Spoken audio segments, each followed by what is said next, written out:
Tax on the ballers, tax on the swingers, no doubt about it, there's a tax on everything.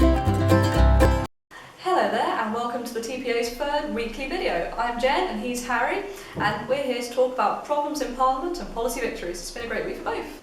Not such a good week for John Bercow, whose expenses came to light this week, and amongst other things, he spent £172 on a taxi ride of less than a mile.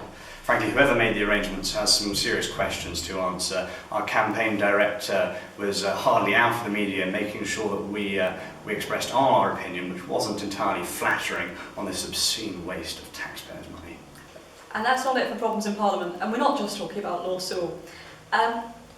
Bit of funny business going on. Porn sites access 247,000 times from parliamentary computers. That's something to do, I suppose. It is. I mean, but we have had some suggestions on our Facebook. Kim suggested that perhaps they should be done on a pay-per-view service, and that way we might be able to afford the renovation of Parliament.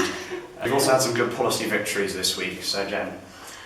So something we've been talking about since long before Harry and I joined, the merger of national insurance and income tax. We've been talking about this in the 2020 Tax Commission and before. It's something that's immensely sensible and should have been done a long time ago, and we're really glad that's being talked about. It's just a great thing to be doing.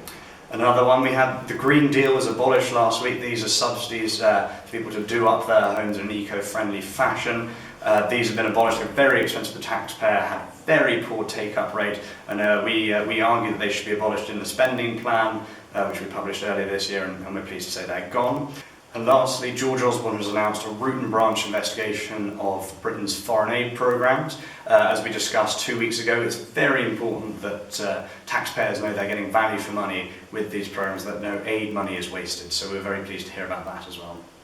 Right, that's it from us, and see you again next week. As ever, get in touch. We love to hear from you guys, and it's info@taxpayersalliance.com or Facebook or Twitter, or comment on this video. Last week's question was trade or aid. I'm glad to say you guys came definitely down on the side of trade. And this week we thought we'd ask the question, how do you think the expenses system should be run? Personally, we want to have a system where all payments, all expenses are uploaded immediately onto the internet, and then everyone can audit it, constituents, the press and us, and that way we know exactly where our money's going. Thanks for watching, guys, and see you next week.